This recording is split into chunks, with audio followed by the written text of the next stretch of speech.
আচ্ছা দেখো ক্লাস 9 এখানে লক্ষ্য করো তোমাদের থার্ড সামিটিভ ইভ্যালুয়েশনের দেখো ম্যাথ কোশ্চেন্স অলরেডি এক্সাম হয়ে গেছে, যখন তোমাদের এখনো এক্সাম হয়নি। আমি আজকের 21 তারিখে বসে ভিডিও বানাচ্ছি, কিন্তু এখানে প্রশ্নগুলো দেখো, লক্ষ্য করো প্রশ্নগুলো কেমন ছিল একটু লক্ষ্য করো, স্ক্রিনশট নাও, নিয়ে প্র্যাকটিস করতে থাকো এবং পরের পেজে দেখাচ্ছি। দেখো এইখানে লক্ষ্য করো কেমন প্রশ্নগুলো ছিল, বিভিন্ন ধরনের প্যাটার্ন। আচ্ছা এবার আরও একটা কথা আমি বলবো, এখানে যেমন সংখ্যা রেখা স্থাপন টাপনগুলো দশমিক বিন্দু এগুলো লক্ষ্য করো।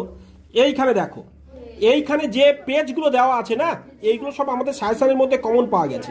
আর সাজেশনটা কোথায় পাবে? আমার সেকেন্ড চ্যানেল একাডেমিয়া বাংলায় লেখা আছে। সেখানে গুগলে তুমি ইউটিউবের উপরে সার্চ করো @নির্জন স্যার বলে, NIRJANSIR, কোনো স্পেস না দিয়ে বলে সার্চ করলে সেকেন্ড চ্যানেলটা চলে আসবে। সেখানে দেখবে পুরো সাজেশন দেওয়া আছে, সাজেশনস শর্ট ভিডিও লং ভিডিওতে পুরো ডিটেলস দেওয়া আছে।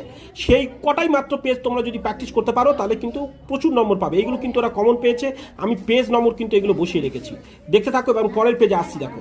এবং সেখানে আমি 4টে উপপাদ্য দিয়েছিলাম, আর তার মধ্যে ফাইনাল করে আবার দুটো দিয়েছিলাম। প্রথম দুটো ছিল 30 আর 27, দেখো 30 আর 27 উপপাদ্য পেজ নম্বরও কত, এগুলো কিন্তু ওদের কমন এসছে। এই অঙ্কটা কোথা থেকে পড়েছে তাও পেজ নম্বর দিয়ে রেখেছি, এখানে এই দুটো কোথা থেকে পড়েছে তাও পেজ নম্বর দিয়ে রেখেছি।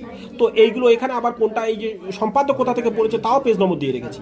তো ফলে এইগুলো তোমরা ভালো করে প্র্যাকটিস করতে থাকো, দেখো।